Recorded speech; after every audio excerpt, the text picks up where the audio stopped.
person is smart. People are dumb, panicky, dangerous animals, and you know it. I think it's a good quote. I'm curious to know, if true, what do we make of it? This is a Big House Library discussion, and man, does this sure sound like a podcast. This is a discussion that I wanted to have with my father, Evan Wilson, my brother Gunn, and our friend Kenny Noli, and this is the product of that discussion. This is the first time that we've done any recorded conversation quite like this, and it was originally intended to be a video, but we ended up having a lot of technical difficulties, and the video ended up not really being usable. On top of that, my mic had gone out partway through the discussion, so this version of the discussion is shorter than what we originally recorded, but there's still a lot of good to be had in it. So with that said, we hope you enjoy it, and let's get on with it. If a person is smart, are all persons smart? In other words, is the collective people a collection of persons who are smart? Or does something happen to persons, even if every single one, singly and severally, were smart, they go through a shift when they become people?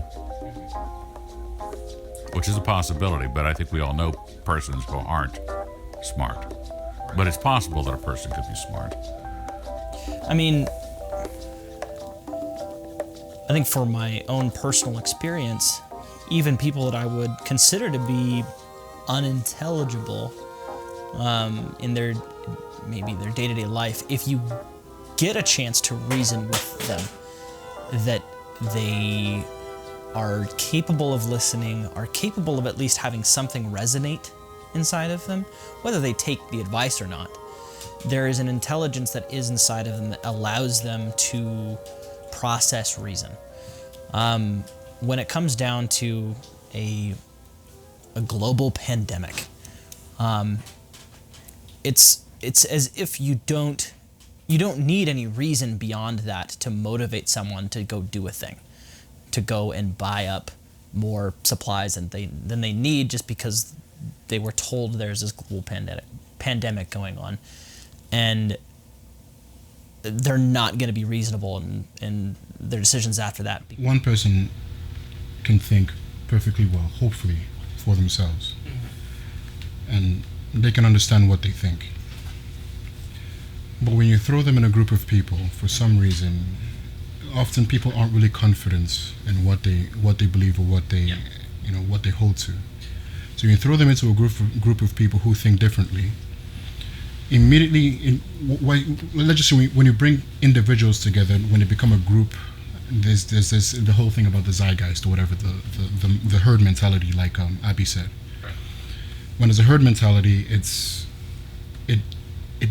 gets out of control. It's no longer individual thought; it's just the majority of thoughts, and it's usually say something like passions. Mm-hmm.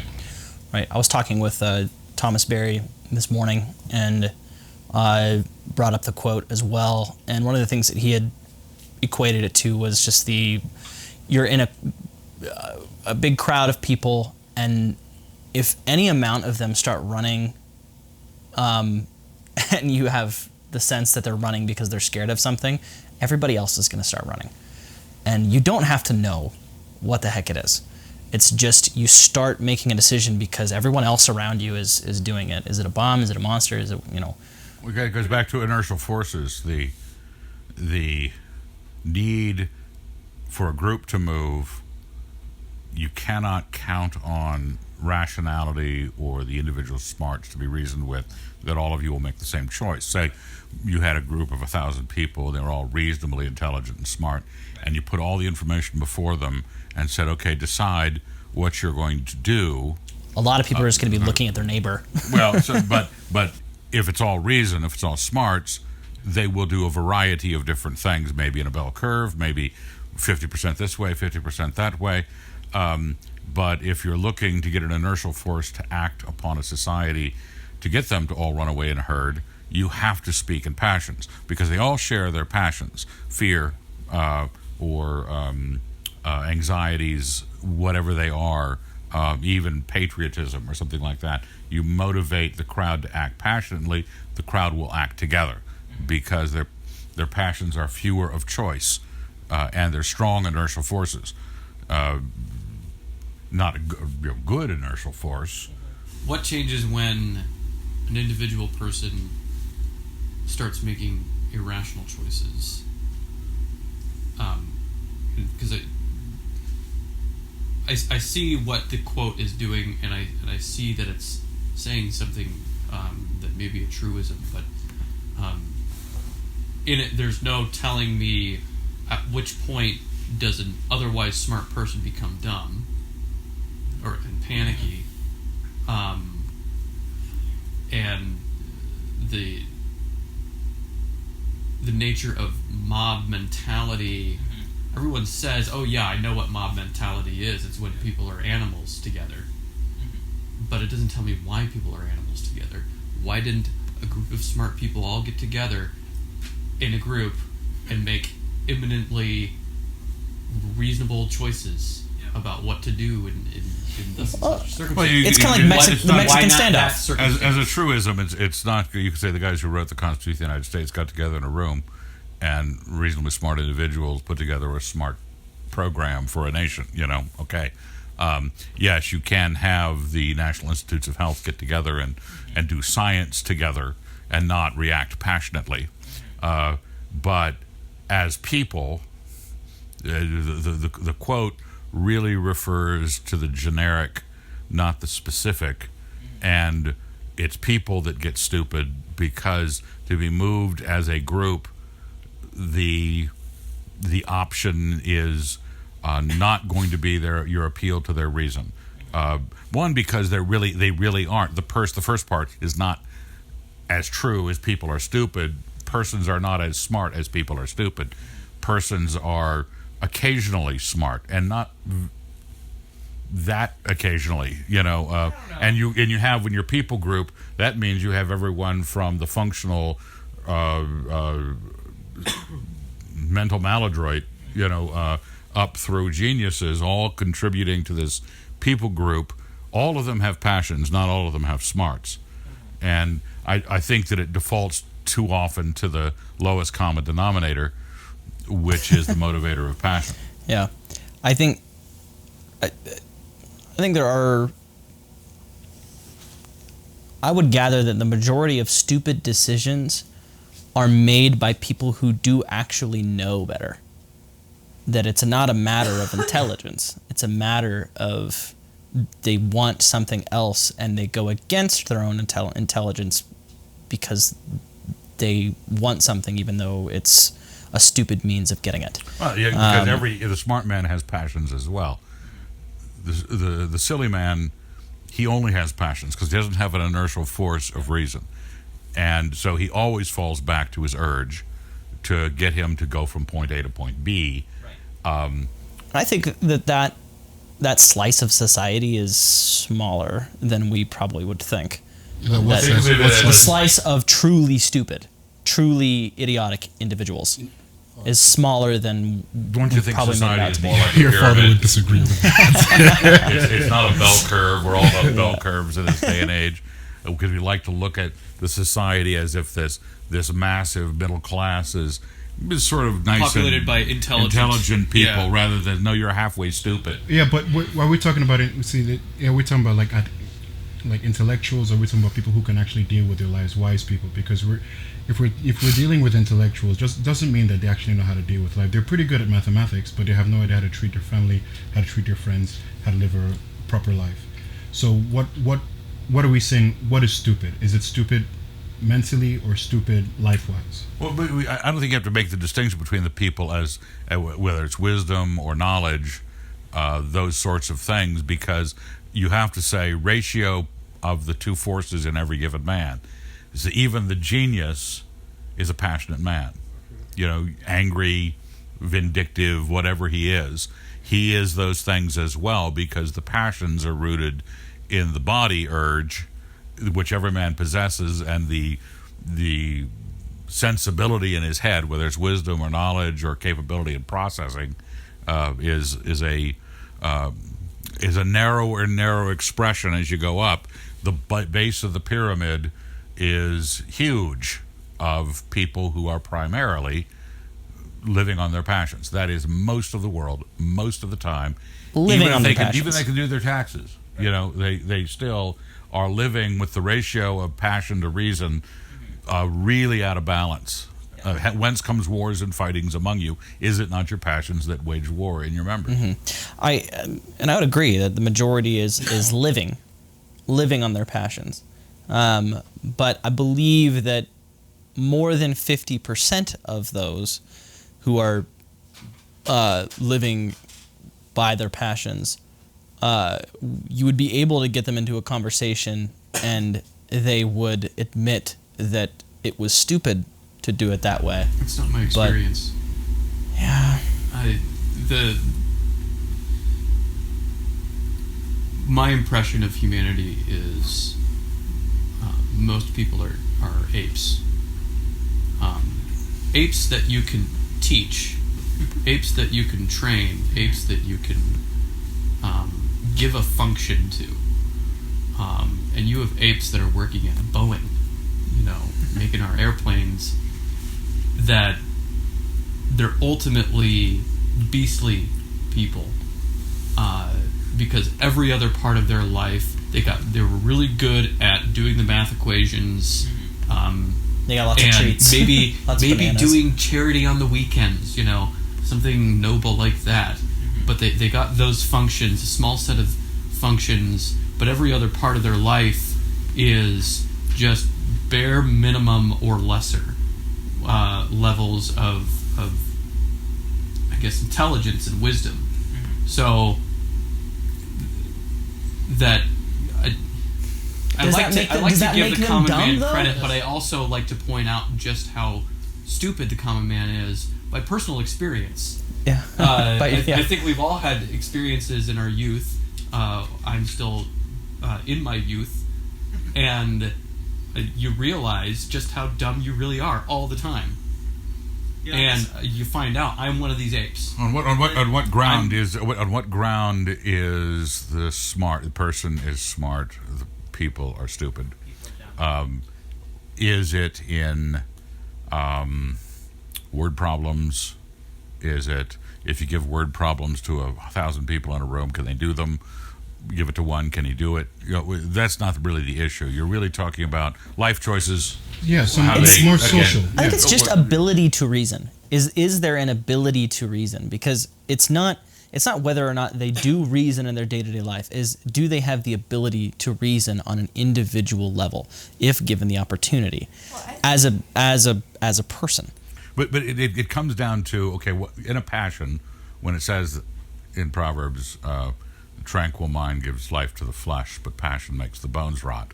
Now that's true when you're by yourself as a passionate individual or in a group as a passionate individual. What makes the passions, which are not appealing to any kind of intellect, even if you have the intellect, it's not making its appeal to the intellect, getting you to do that which is a stupid act, given the data, you did the stupid thing, because the body urge, whatever the body urge is, whatever it's moving you by, the desire of the flesh, the desire of the eyes, the pride of life, all of those things only have one service that they are appealing to, which is how to make things feel better for the self. And it's a straight shot. It's freebasing an answer very quickly. Whereas if I try to reason through something, I'm set aside from, because ideas like truth, ideas like the right answer, ideas like the noble and correct thing to do don't take you into consideration. You are algebraically removed from the equation, and having done so, you're at risk. If I do the rational, smart thing, it might end up not to my benefit. And the body is saying, no, I have inertial forces that are all to your benefit. We always argue for you. You getting what you want, you running away from what you fear, you getting the last beer, Well, okay, so I think what it comes down to, though, is a matter of context. That does someone act more intelligently when the same message is given to them one-on-one as they do when given from a national broadcast into their home? That you could provide the same information to someone through the television that you do in a one-on-one conversation, and I think the one-on-one it requires them to respond. The television doesn't require you to respond. Your phone, the broadcast doesn't require you. But the problem with respond. that distinction is the distinction between Joe Schmo coming up and telling me something is wrong with the world, and these are the data points. I don't have reason to think he's right necessarily. Yes, but you do have most people have a internal debate with themselves as, how am I going to respond and not look like a fool? I don't have to try and not look like a fool when information is delivered to me from something that can't see me.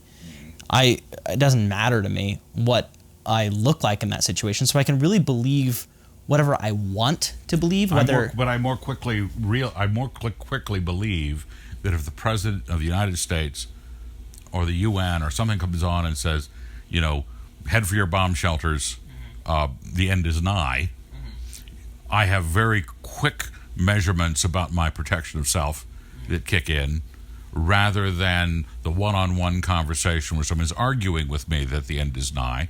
It skews the example. I think to put that into an actual equal comparison, it would be the difference between the president on the television telling you the end is nigh and the president in person telling you, hey, gun, you're going to want to go to your bomb shelter. Like, something's about to go down. That's very different. That's very different from having a national broadcast. Because you have the question of whether this is propaganda if it's a national broadcast. It just is a conversation between the guy who would know and myself. If I believe he knows, I will take it seriously. But whatever the case, if it's an appeal to, if everything in the information is calling into question my survival starts to be a much louder voice than reason. You'll just start running down the road. Yeah, right. Well, I think that serves to the point then. People are dumber than individuals. No. The groups of people are dumber than individuals. The smart individual person is not as smart, like you said. They're not as smart as the people are dumb. And the reason is because the individual shares the thing that makes people dumb, which is a survivalist instinct. And that's why you have toilet paper flying off the shelves. You brought up that reason does reason exist for the common man? An ability to reason. An ability to reason, and let's say maybe a somewhat common use of it. But I would argue that an insane man who's been committed to an insane asylum is reasonable inside his own, insane ramblings. That's not what we're talking about, though. But he has set up a world that he perceives for himself, and he's got certain terms, he's got certain first principles, and he's got if this then that equations, which is all a kind of reason. So it doesn't make sense to us because we have entirely different first principles. We have different perceptions from him. And the thing you always want to ask about the insane person is, are they saying things more accurately? But maybe not. My point is that the common man doesn't have straight his first principles that would make me say he is smart. Okay, As an I'm individual fine. person. So I'm he fine with the cannot- quote being adjusted. The quote being adjusted to a person is smarter than when put into a herd. When they have to make a decision on their own, and they have to evaluate the information themselves, that it's a have-to situation, that they're more intelligent than if just making a decision based on what everyone else is doing. It comes down to a primitive level of response to information when you get into the herd mentality. Kenny was about to disagree with you, I think. Go ahead and No, disagree. I'm not. I'm agreeing with him. What you're saying is still exactly what the quote is saying. You're just making it longer. Yeah, it's making it longer and basically putting an asterisk next to smart, which is really just a person is smarter than a group of people. Yeah, I mean, I think that people are individually pretty capable of reasoning. Now, whether or not they do it is up to them, but I think Yes. what Abby's example of Mark from That Hideous Strength is a great example. The man knew that at some point, we see Mark at some points realizing that, well, thinking like a normal human being, and then he would meet his fellow men, and boom, things change for the worse. I think people experience that throughout their lives. I mean, there are situations when a person knows fully well that they're doing something wrong, that something is wrong, but they're not willing. But when you throw them into a group, they forget about that. It's more ambiguous. The reason is It's still the passions. because the passions have a claim on you. Smart has no claim on you. You know, Yes. that if I have the capability of reasoning, say it's even the individual by himself, he's posed with a circumstance and a question. He's got a direct feed. Part of him is telling him, this is what you want and need to do. Now, smart, he can come up with the right answer. What claim does smart have on his action? You know, there's no direct line between the reasonably considered answer and his action, except something else. In other words, there has to be, in the man who is smart, for him to even stand when he's alone, is to have a submission to truth that is higher than his submission to his very self. What's the temptation to being smart? Could it be pride? I am proud that I'm smart, and therefore I'm not going to do What everyone else is doing. dumb thing. Well, I'm saying that if you're tempted to act passionately, what I guess I was just going to reiterate what you said, that if anything was going to make a man behave wisely, it's his pride, and As an additional force. besides- as an additional force. But you know, you've But not included wisely. you've included his one of his passions in the to shore up his doing the smart thing. And in the pride of life. Yeah. But the fact that he didn't do the smart thing doesn't mean he didn't think about doing the smart thing. So individually, he thought about it. That was a smart thing to do. There was the smarts was already. He already thought of the smart thing, but he wasn't able to accomplish the smart Would thing. you say he has been smart if he's thought about the smart thing? That he's been smart? Yes. Yeah, I think he's been smart. Yeah. Even if he decides for the passionate thing? Yes. He's used his mind. That's smart.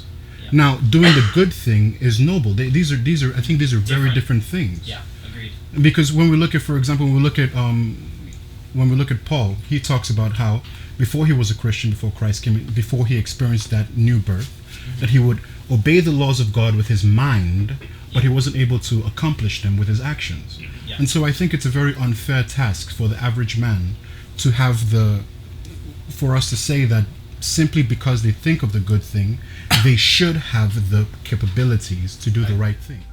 Yeah, I think Solomon says something along those lines of gave my mind up to folly, etc., though my mind guiding me with wisdom. This has been a Big House Library discussion. We're not sure if we're going to do any more of these, but if you enjoyed it, please let us know, and we'll take it into consideration and maybe do some more. If we do any more, we hope to improve upon the format. With all of this said, we hope you enjoyed the discussion, we enjoyed having it, and maybe we'll have another one for you.